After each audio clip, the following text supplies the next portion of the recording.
Qonnaan bultoonni magaalaa Adaamaa loowwan isaanii mala namaan diqaalomsuutiin fayyadamaa ta'aa dhufuu ibsan. Waajjirri qonnaa magaalaa Adaamaa bara kana duula mala namaan diqaalomsuutiin loowwan 29,000 oliif kennamu jalqabsiise. Itoophiyaan baay'ina loowwan qabaniin Afrikaarraa tokkoffaa addunyaarraa immoo sadarkaa kurnaffaarratti akka argamtu ragaaleen jiran ni mul'isa. Loowwan jiran akkuma baay'ina isaanii lammiilee biyyattii jarraa hedduuf bu'aa irraa argachuu qaban osoo hin argatiin turuun kan beekamu yoo ta'u, yeroo ammaa kana mootummaan rakkoo jiru kana adda baasuun inisheetiiviiwwan garaagaraa bocuun hawaasni irraa fayyadamaa jiraachuu ragaaleen jiran ni mul'isu. Magaalaa Adaamaattis loowwan aannanii, foonii fi horsiisaaf oolan sanyummaan isaanii filatamoo ta'an karaa baay'ina qulqullinaa fi fayyummaan isaanii eegameen xiyyeeffannaan kennamee hojjetamaa jira. Buruma kanaan duulli mala namaan diqaalomsuu ji'a lamaaf turu magaalaa Adaamaa kutaa magaalaa Dambalaa Aanaa Wanjiitti jalqabameera. Qonnaan bultoonni magaalaa Adaamaa Aanaa Wanjii akka jedhanitti mala namaan diqaalomsuun baroota darbanii fi bara kana dhiyeenya isaaniitti kennamaa jirurraa kafaltii tokko malee fayyadamaa ta'aa jiraachuu ibsuun qonnaan bultoonni kilaastara sheedii loon aannanii keessatti horsiisaa jiran caalmatti bu'a qabeessa akka ta'aniif nyaanni margaa fi bishaanii osoo dhiyaateef gaarii ta'uu gaafatan.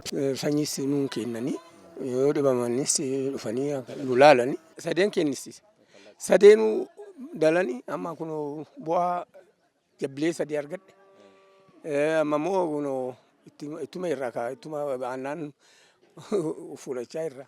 Hormoonis kennisisna እና ጃቢ ክትባታስ ከተብሲስት ጅር jabaatanii hojjechuun gaariidha. Hindisaan eegumsa fayyaa beellada magaalaa Adaamaa Dr. Darribee Haayiluu akka jedhanitti loowwan sanyii filatamoo biyya alaa oomisha gaarii kennuu danda'an mala namaan diqaalomsuu eegalanias qonnaan bultoonni bu'aa qabeessa ta'aa dhufuu ibsuun kutaa magaalota afaanaalee jiran hunda keessatti ogeessota ga'umsa olaanaa qabaniin kennamaa jiraachuu ibsan.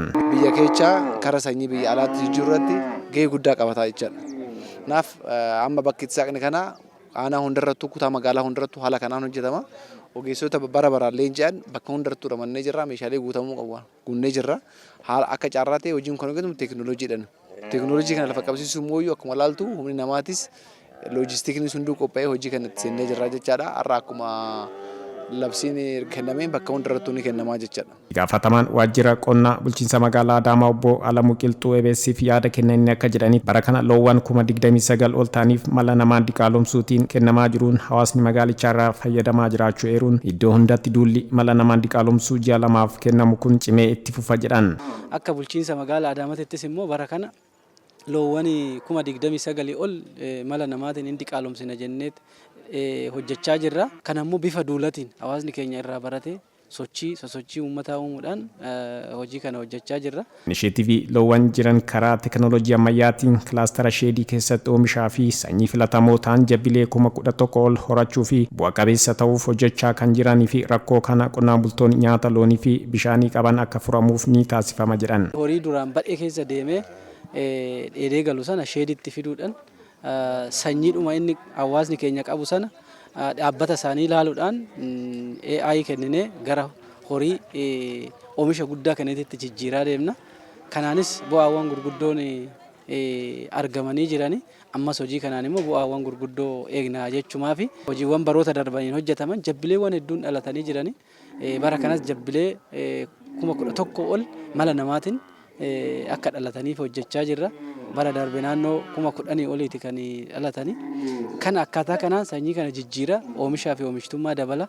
Uummata keenya immoo aadaa horsiisa haarawaa ammayyaatti fidaa oomishaa fi oomishtummaan keenya dachaadhaan dabalee haga baay'ina loon qabnu sana akka oomisha argannuuf ogeessota keenya sadarkaa gara garaatiin walitti puul goone sadarkaa iddoo adda addaa kutaawwan magaalaa hundarratti naannofne duula kana labsinee hojii kana hojjechaa jirra. Beelladoota fayyummaan isaanii eegame qabaachuuf talaallii gosa A dhibbantaa 10 kennamuu fi gosoota talaallii biroo hafan guutumaan guutuutti xumuranii keessaa ba'uuf xiyyeeffannaa kennanii hojjechaa jiraachuu obbo Alamuun ibsan.